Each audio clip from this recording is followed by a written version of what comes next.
ਸਤਿ ਸ਼੍ਰੀ ਅਕਾਲ, ਸਵਾਗਤ ਹੈ ਸਾਰੇ ਹੀ ਦਰਸ਼ਕਾਂ ਦਾ। ਪੰਜਾਬ ਇਸ ਵੇਲੇ ਵੇਖ ਰਹੇ ਹੋ ਤੁਸੀਂ ਤੇ ਮੈਂ ਹਾਂ ਗਗਨਦੀਪ ਸਿੰਘ, ਲੈ ਕੇ ਹਾਜ਼ਰ ਹਾਂ ਪੰਜਾਬ ਪੰਜਾਬੀ ਅਤੇ ਪੰਜਾਬੀਅਤ ਦੇ ਨਾਲ ਜੁੜੀਆਂ ਖਾਸ ਖਬਰਾਂ।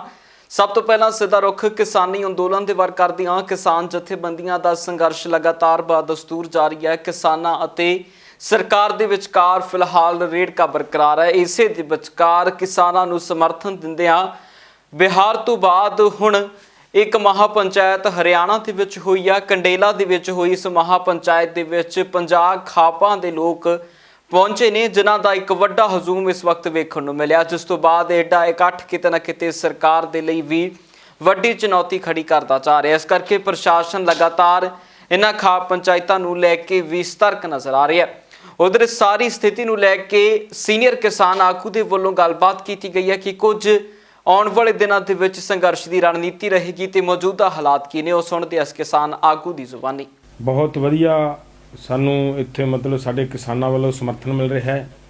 हरियाणे तो बहुत वधिया सहयोग साडे हरियाणे वाले वीरां ने, यूपी के वीरां ने फिर दोबारा मुड़ दोबारा आके मोर्चों नूं संभाल के मोहरी रोल अदा करते हुए उन्होंने आके मोर्चों नूं फिर संभाल लिया है। इस वेले मोर्चे फिर मतलब चढ़ती कला च ने, चढ़ती कला च रहांगे दोस्तों। सारा मैं मतलब मेरे देशों विदेशों के विच इस अंदोलन नाल जुड़े वीरां नूं मैं इस गल लई धन्नवादी हाँ जिन्हां ने तुसीं इस अंदोलन नूं मुड़ दोबारा सुरजीत कीता है, हम हौसला दिता है तो इस अंदोलन नूं वध चढ़ के सहयोग दे के चलाउण दा यतन कर रहे हैं। नाल ही मैं एक ये भी गल कहूँगा कि जिहड़े साडे किसान बच्चे जां मजदूर बच्चे जिहड़े अज जेलां दे विच बंद ने, उन्हां दे परिवारां नूं मैं बेनती करूँगा संयुक्त किसान मोर्चे वालों कि किसी भी तरह की मन छोटा करने की लोड़ नहीं है, घबराउण की लोड़ नहीं है। तुहाडे बच्चे बहादरे होकर बहादरां की तरह इस मोर्चे दे विच उन्होंने बहादरां की थां ते नां दर्ज करवाया है।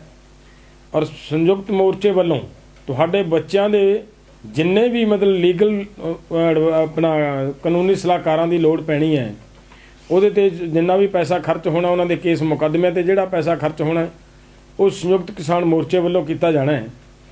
तुहानूं कोई चिंता नहीं। जिहड़े परिवारां ने अपने बच्चों को इत्थे मिलण वास्ते आउणा है, कई परिवार विचारे इहो जिहे हुंदे ने जिन्हां दे कोले कोई आर्थिक समस्यावां हुंदियां ने, उन्हां नूं कोई चिंता करन दी लोड़ नहीं। तुसीं साडे कोले इत्थे पहुंचो, तुहाडी उस तरह की आर्थिक मदद भी की जाएगी। उधर 26 जनवरी नूं लाल किले के उत्ते वापरी घटना नूं लै के सुप्रीम कोर्ट दे विच एक पटीशन दायर की गई सी, जिस पटीशन दे विच अपील की गई सी कि जांच के दरमियान सुप्रीम कोर्ट दखल देवे। इस जांच की दखल नूं लैके सुप्रीम कोर्ट के वल्लों इनकार कर दिता गया ते साफ तौर के उत्ते इस पटीशन करतावां नूं कहा गया है कि सरकार के वल्लों फिलहाल जांच कानूनी तरीके दे नाल हो रही है। आज माननीय सर्वोच्च न्यायालय ने जो 26 जनवरी को दिल्ली में गणतंत्र दिवस पर अशांति हुई थी, उपद्रव हुआ था, जो हुआ था दंगा फसाद हुआ था, उसके संबंध में जो एक याचिका कहें ठीक है, लेकिन वो याचिका का कोई औचित्य नहीं था, उसका कोई महत्व नहीं था, महत्वहीन याचिका थी। लेकिन माननीय सर्वोच्च न्यायालय आज उसकी सुनवाई की और सुनवाई करने के लिए साफ तौर पर कह दिया कि भारत सरकार कर रही है उसकी जांच, कानून के अनुसार काम होगा, कानून की व्यवस्थाओं के अनुसार काम होगा। और उन्होंने कोट भी किया कि माननीय प्रधानमंत्री जी ने, जैसा कि अखबारों में माननीय सर्वोच्च न्यायालय के मुख्य न्यायाधीश जी ने पढ़ा, तो उसमें कहा कि कानून अपने हिसाब से काम करेगा, इसलिए उसमें किसी तरह का जांच, किसी तरह की माननीय न्यायाधीशों के द्वारा 2 माननीय न्यायाधीशों से जांच कराने की मांग की गई थी, कोई जांच की जरूरत नहीं है। किसी को रिप्रेजेंटेशन देना है तो भारत सरकार को दे सकता है, अपना प्रार्थना पत्र दे सकता है, उसके लिए कोई प्रतिबंध नहीं। वो तो कभी भी कोई भी दे सकता है, उसके लिए तो हमें है अधिकार ही है। लेकिन इस तरह की जो एप्लीकेशन लगाई गई थी वो निरस्त कर दी है, डिसमिस कर दी है और का इस तरह की एप्लीकेशन का इस समय कोई औचित्य नहीं है। भारत सरकार अपना काम कर रही, कानून के मुताबिक काम कर रही है और इसलिए डिसमिस कर दी गई है, जिससे कि कोई भ्रांति न पैदा हो। क्योंकि ऐसी पेंडेंसी रहने से किसान आंदोलन पर, आगे सरकार पर, जांच एजेंसियों पर, इन्वेस्टिगेशन एजेंसियां हैं जो इन्वेस्टिगेशन ऑफिसर हैं, उनकी जांच इफेक्ट हो सकती थी। और ये आंदोलन तो किसानों के संगठनों के द्वारा किसान कानूनों के खिलाफ था आंदोलन, तो उस संबंध में जो भी आगे प्रोसेस होगा उसको आगे अडॉप्ट किया जाएगा। लेकिन आज माननीय सर्वोच्च न्यायालय के द्वारा जो भी विभिन्न याचिकाएं इस संबंध में लगाई गई थी कि 26 जनवरी को जो हुई है गणतंत्र दिवस पर अशांति फैली है, उसके संबंध में जांच हो, उन्होंने कहा कोई आवश्यकता इसकी नहीं है। देखिए, सुनवाई के दौरान मेरे द्वारा 2 बिंदु उठाए गए थे कि पहले तो ये प्रोटेस्ट पीसफुल चल रहा था, अचानक से 26 जनवरी को ये सारा इंसिडेंट हुआ। दूसरा ये कि इन्वेस्टिगेशन जो है वो वन साइडेड ना हो। तो कोर्ट द्वारा कहा गया कि ऑलरेडी एफआईआर इसमें रजिस्टर्ड की जा चुकी हैं, और हमने स्टेटमेंट को भी सुना है प्राइम मिनिस्टर को, जिन्होंने कहा है कि law will takes its own course and we will act as per to the law. तो आज के दिन में या आज के समय में कह लीजिए कि अभी कोई हम आदेश नहीं दे सकते, और हमको लिबर्टी दी है कि we shall approach before the appropriate authority और डिपार्टमेंट। तो आगे अगर कोई ऐसी परिस्थिति आती है कि हमको लगता है कि इन्वेस्टिगेशन अगर सही नहीं हो रही है या और भी कुछ ज़्यादा इनमें डीपली इन्वेस्टिगेशन होनी चाहिए, तो we can file the application. उधर कांग्रेस ਦੇ ਸੀਨੀਅਰ ਆਗੂ ਰਾਹੁਲ ਗਾਂਧੀ ਦੇ ਵੱਲੋਂ ਪ੍ਰੈਸ ਕਾਨਫਰੰਸ ਕੀਤੀ ਗਈ ਹੈ, ਜਿਸ ਪ੍ਰੈਸ ਕਾਨਫਰੰਸ ਦੇ ਵਿੱਚ ਕਿਸਾਨਾਂ ਦੇ ਹੱਕਾਂ ਦੀ ਆਵਾਜ਼ ਬੁਲੰਦ ਕੀਤੀ ਗਈ ਹੈ। ਇਸ ਦਰਮਿਆਨ ਰਾਹੁਲ ਗਾਂਧੀ ਨੇ ਪ੍ਰਧਾਨ ਮੰਤਰੀ ਨੂੰ ਲੈ ਕੇ ਵੀ ਟਿੱਪਣੀ ਕੀਤੀ ਅਤੇ ਨਾਲ ਹੀ ਉਹਨਾਂ ਇਸ ਮੌਕੇ ਦੇ ਉੱਤੇ ਕਈ ਅਜਿਹੇ ਸਵਾਲ ਨੇ ਜੋ ਮੋਦੀ ਸਰਕਾਰ ਤੋਂ ਪੁੱਛੇ ਨੇ ਕਿ ਕਿਸਾਨਾਂ ਦਾ ਹੱਲ ਹਜੇ ਤੱਕ ਕਿਉਂ ਨਹੀਂ ਹੋ ਰਿਹਾ। This country is lacking leadership. There is no leadership in this country anymore. There is just talk. There is no understanding. There is no strategy. The thing has come apart. Now, of course, what is there is a media that is controlled. And so, reality of what is going on is not coming out. But believe me, that Maya is going to break. Somebody is going to break that Maya. And so my constant request to the Prime Minister is do your job. Do your job. You've been elected to do your job. Your job is not to sell this country to 1% of the population. That's not your job.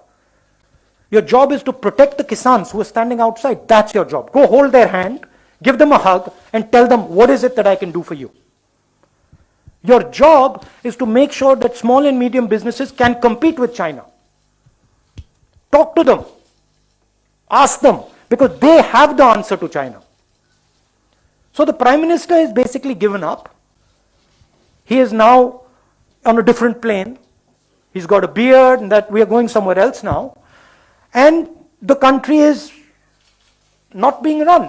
And it's my request to the Prime Minister, please, gather up your courage and run the country. ਉਧਰ Aam Aadmi party ਦੇ ਆਗੂ ਸੰਜੇ ਸਿੰਘ ਦੇ ਵੱਲੋਂ press conference ਕੀਤੀ ਗਈ ਅਤੇ parliament session ਦੇ ਸਮੇਤ ਲਗਾਤਾਰ ਬਾਹਰਲੇ ਮੁਲਕਾਂ ਦੇ ਵਿੱਚੋਂ ਕਿਸਾਨਾਂ ਦੇ ਹੱਕ ਦੇ ਵਿੱਚ ਹੋ ਰਹੇ ਟਵੀਟਾਂ ਨੂੰ ਲੈ ਕੇ ਵੀ ਗੱਲਬਾਤ ਕੀਤੀ ਹੈ। ਇਹਨਾਂ ਟਵੀਟਸ ਤੋਂ ਬਾਅਦ ਲਗਾਤਾਰ ਇਹ ਗੱਲ ਕਹੀ ਜਾ ਰਹੀ ਸੀ ਕਿ ਵਿਦੇਸ਼ਾਂ ਦੇ ਵਿੱਚ ਪ੍ਰੋਪੇਗੈਂਡਾ ਫੈਲਾਇਆ ਜਾ ਰਿਹਾ, ਜਿਸ ਨੂੰ ਲੈ ਕੇ ਸੰਜੇ ਸਿੰਘ ਦੇ ਵੱਲੋਂ ਪ੍ਰੈਸ ਕਾਨਫਰੰਸ ਦੇ ਵਿੱਚ ਖੁਲਾਸਾ ਕੀਤਾ ਗਿਆ ਹੈ ਕਿ ਇੱਕ ਜਨ ਅੰਦੋਲਨ ਹੈ। ਜਨ ਅੰਦੋਲਨ ਦੇ ਵਿੱਚ ਹਰ ਕੋਈ ਆਪਣਾ ਹਿੱਸਾ ਪਾਉਣ ਦੀ ਕੋਸ਼ਿਸ਼ ਜ਼ਰੂਰ ਕਰਦਾ, ਇਸ ਕਰਕੇ ਵਿਦੇਸ਼ਾਂ ਦੇ ਵਿੱਚ ਹੋ ਰਹੇ ਟਵੀਟ ਕਿਸੇ ਵੀ ਤਰ੍ਹਾਂ ਦੇ ਨਾਲ ਉਹਨਾਂ ਨੂੰ ਗਲਤ नहीं लगते।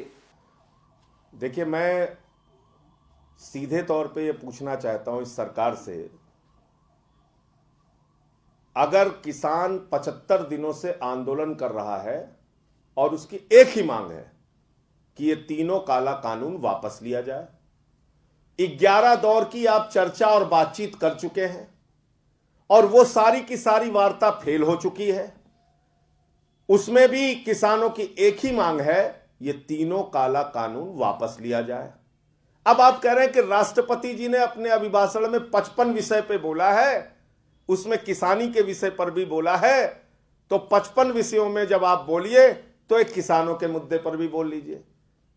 पहले तो ये हमें समझना पड़ेगा कि ये जो चर्चा हो रही है, ये किसान के मुद्दे पर अलग से चर्चा नहीं हो रही है, ये तीनों काला कानून वापस लिए जाने के मुद्दे पर चर्चा नहीं हो रही है, ये चर्चा हो रही है राष्ट्रपति जी के अभिभाषण के ऊपर। और उस पे सरकार ये कह रही है कि आप राष्ट्रपति के अभिभाषण पर जब बोलिए, उसी में आप किसान के मुद्दे पर बोल दीजिए। क्यों भाई, आपकी तानाशाही चलेगी हर जगह? तू इधर उधर की ना बात कर, ये बता कि कारवां क्यों लूटा, मुझे रहजनों से गिला नहीं, तेरी रहबरी पर सवाल है। आपने 11 दौर की वार्ता कर ली, बहुत घुमा लिया किसानों को, अब आप सीधे सीधे प्रस्ताव लेकर आइए कि हम तीनों काला कानून वापस लेने को तैयार, और उस पर सदन में चर्चा करके उसको पास कीजिए। उधर लगातार दिल्ली ਦੇ ਬਾਰਡਰਾਂ ਦੇ ਉੱਤੇ ਡਟੇ ਬੈਠੇ ਕਿਸਾਨਾਂ ਦੇ ਪਾਣੀ ਦੇ ਸਮੇਤ ਬਿਜਲੀ ਕੱਟ ਦਿੱਤੀ ਗਈ ਹੈ, ਉਹਨਾਂ ਦੇ ਰਸਤੇ ਬਲੌਕ ਕਰ ਦਿੱਤੇ ਗਏ ਨੇ, ਕੰਕਰੀਟ ਦੀਆਂ ਕੰਧਾਂ ਖੜੀਆਂ ਕਰ ਦਿੱਤੀਆਂ ਗਈਆਂ ਨੇ, ਲੋਹੇ ਦੀਆਂ ਤਿੱਖੀਆਂ ਕਿੱਲਾਂ ਲਗਾ ਦਿੱਤੀਆਂ ਗਈਆਂ ਨੇ। ਇਸ ਸਭ ਨੂੰ ਲੈ ਕੇ ਹਰਸਿਮਰਤ ਕੌਰ ਬਾਦਲ ਨੇ ਆਵਾਜ਼ ਬੁਲੰਦ ਕੀਤੀ ਹੈ ਤੇ ਹਰਸਿਮਰਤ ਕੌਰ ਬਾਦਲ ਪਾਰਲੀਮੈਂਟ ਸੈਸ਼ਨ ਦੇ ਵਿੱਚ ਪਹੁੰਚਣ ਤੋਂ ਪਹਿਲਾਂ ਇਸ ਦੇ ਉੱਤੇ ਗੱਲਬਾਤ ਕਰਕੇ ਗਈ। ਹਰਸਿਮਰਤ ਕੌਰ ਬਾਦਲ ਦਾ ਕਹਿਣਾ ਸੀ ਕਿ ਲਗਾਤਾਰ ਕਿਸਾਨਾਂ ਦੇ ਨਾਲ ਅਜਿਹਾ ਵਤੀਰਾ ਨਿੰਦਣਯੋਗ ਹੈ ਤੇ ਲਗਾਤਾਰ ਜਦੋਂ ਤੋਂ ਕਿਸਾਨ ਸੰਘਰਸ਼ ਦੇ ਉੱਤੇ ਬੈਠੇ ਨੇ ਉਹਨਾਂ ਦਾ ਸੰਘਰਸ਼ ਸ਼ਾਂਤਮਈ ਹੈ, ਪਰ ਜਦੋਂ ਸ਼ਾਂਤਮਈ ਲੋਕਾਂ ਦਾ ਵੀ ਪਾਣੀ ਬੰਦ ਹੁੰਦਾ ਹੈ ਤਾਂ ਕਿਤੇ ਨਾ ਕਿਤੇ ਇਹ ਚਿੰਤਾ ਦਾ विषय है। देखिए, जब देश के किसान धरने पे बैठे हुए हैं 2.5 महीने से और ये सरकार ना उनके बारे में कोई बात करती है, ना राष्ट्रपति के अभिभाषण में कुछ होता है, ना हाउस में कुछ बोला जाता है, तो जो लोगों से चुने हुए लोग यहाँ पे भेजे गए हैं, जब हमारे लोग सड़कों पे बैठ के मर रहे हैं तो हाउस में और बाकी बातें करने का मतलब ही क्या है। मैं तो इस सरकार पे हैरान हूँ कि जो सबसे गर्म मुद्दा है, सबसे अर्जेंट मुद्दा है, जिस करके लोग रोज लोगों की जाने जा रही हैं, आपने वहाँ पे एक ऐसा फोर्ट्रेस दीवारें खड़ी कर दी हैं, वहाँ पे स्पाइक्स लगा दिए हैं, ऐसे रॉड्स पुलिस को दे दिए। ये आपकी देश की जनता है, ये आपके अपने किसान हैं, देश के अन्नदाता हैं, और उनको जिस तरह से उनको ट्रीट किया जा रहा है बहुत ही शर्मनाक। उधर सुखबीर सिंह बादल ਦੇ ਉੱਤੇ ਹੋਏ ਹਮਲੇ ਤੋਂ ਬਾਅਦ ਲਗਾਤਾਰ ਸਿਆਸਤ ਪੱਕੀ ਹੋਈ ਹੈ। ਵੱਖ-ਵੱਖ ਸਿਆਸੀ ਬਿਆਨ ਸਾਹਮਣੇ ਆ ਰਹੇ ਨੇ। ਇਸ ਨੂੰ ਲੈ ਕੇ ਪੰਜਾਬ ਦੇ ਕੈਬਨਿਟ ਮੰਤਰੀ ਦਾ ਬਿਆਨ ਆਇਆ ਸੀ, ਉਹਨਾਂ ਨੇ ਇਸ ਨੂੰ ਸਿਆਸੀ ਝਗੜਾ ਕਰਾਰ ਦਿੱਤਾ ਹੈ ਤੇ ਨਾਲ ਹੀ ਉਧਰ ਇਸ ਸਾਰੇ ਮਾਮਲੇ ਦੇ ਉੱਤੇ ਕੈਪਟਨ ਅਮਰਿੰਦਰ ਸਿੰਘ ਨੂੰ ਦਲਜੀਤ ਸਿੰਘ ਚੀਮਾ ਦੇ ਵੱਲੋਂ ਸਵਾਲ ਕੀਤੇ ਗਏ ਨੇ। ਲੋਕਤੰਤਰ ਦੇ ਇਤਿਹਾਸ ਦੇ ਵਿੱਚ ਕਿਸੇ ਪਾਰਟੀ ਦੇ ਪ੍ਰਧਾਨ ਦੇ ਉੱਤੇ ਐਡਾ ਵੱਡਾ ਹਮਲਾ ਹੋਇਆ ਹੋਵੇ, ਇਹ ਇਤਿਹਾਸ ਦੇ ਵਿੱਚ ਪਹਿਲੀ ਵਾਰੀ ਹੋਇਆ। ਔਰ ਕੱਲ ਅਸੀਂ ਮੁੱਖ ਮੰਤਰੀ ਸਾਹਿਬ ਦੀ ਹਾਜ਼ਰੀ 'ਚ ਇਹ ਇਸ਼ੂ ਆਲ ਪਾਰਟੀ ਮੀਟਿੰਗ ਦੇ ਵਿੱਚ ਉਠਾਇਆ। ਉੱਥੇ ਰੰਧਾਵਾ ਸਾਹਿਬ ਖੁਦ ਮੌਜੂਦ ਸੀਗੇ। ਮੈਨੂੰ ਅਫਸੋਸ ਹੈ ਕਿ ਕੱਲ ਮੁੱਖ ਮੰਤਰੀ ਸਾਹਿਬ ਨੇ ਰੰਧਾਵਾ ਸਾਹਿਬ ਦੀ ਹਾਜ਼ਰੀ 'ਚ ਆਲ ਪਾਰਟੀ ਮੀਟਿੰਗ ਦੇ ਵਿੱਚ ਯਕੀਨ ਦਵਾਇਆ ਸੀ ਕਿ ਇਹਦੀ ਤਹਿ ਤੱਕ ਜਾਵਾਂਗੇ ਤੇ ਪੂਰਾ ਐਕਸ਼ਨ ਲਵਾਂਗੇ। ਅੱਜ ਪੰਜਾਬ ਦਾ ਇੱਕ ਕੈਬਨਿਟ ਮੰਤਰੀ ਜਿਹੜਾ ਉਹ ਢਾਲ ਬਣ ਕੇ ਫਿਰ ਜਿਹੜਾ ਦੋਸ਼ੀਆਂ ਦੇ ਨਾਲ ਖੜੇ, ਇਸ ਤੋਂ ਮਾੜਾ ਕੰਮ ਪੰਜਾਬ ਦੇ ਇਤਿਹਾਸ ਦੇ ਵਿੱਚ ਹੋਰ ਕੋਈ ਹੋ ਨਹੀਂ ਸਕਦਾ। ਇਸ ਲਈ ਮੈਂ ਮੁੱਖ ਮੰਤਰੀ ਸਾਹਿਬ ਤੋਂ ਸਪਸ਼ਟੀਕਰਨ ਚਾਹੁੰਦਾ ਕਿ ਕੱਲ ਜਿਹੜਾ ਆਲ ਪਾਰਟੀ ਮੀਟਿੰਗ ਵਿੱਚ ਤੁਹਾਡਾ ਭਰੋਸਾ ਸੀ, ਉਹ ਭਰੋਸਾ ਕਿੱਥੇ ਗਿਆ? ਤੁਹਾਡੇ ਕੈਬਨਿਟ ਮਿਨਿਸਟਰ ਦਾ ਇਸ ਤਰ੍ਹਾਂ ਸ਼ੈਲਟਰ ਕਰਨਾ ਕ੍ਰਾਈਮ ਨੂੰ, ਇਹ ਕਿੰਨਾ ਕੁ ਸ਼ੋਭਾ ਦਿੰਦਾ?